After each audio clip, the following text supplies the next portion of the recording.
Yassir était un homme ordinaire, mais depuis quelques mois, sa vie semblait s'écrouler sans raison. Il n'arrivait plus à avancer.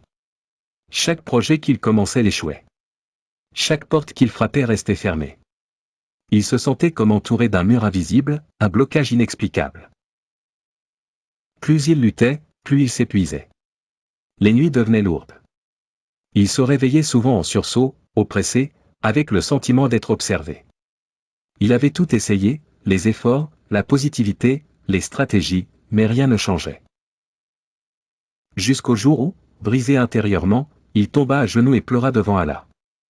C'est ce soir-là qu'il entendit un rappel sur la puissance du dhikr. Le rappel disait, les cœurs trouvent la paix uniquement dans le souvenir d'Allah.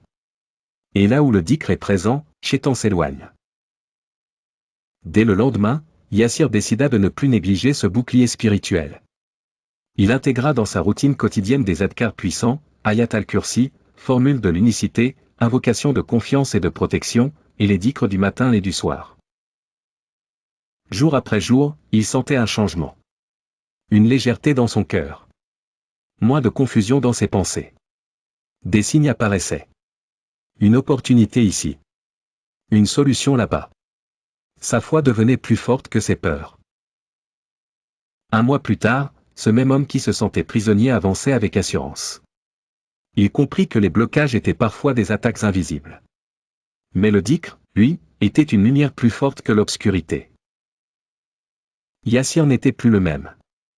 Il ne comptait plus seulement sur ses efforts, mais sur la force de l'invocation sincère et du rappel d'Allah.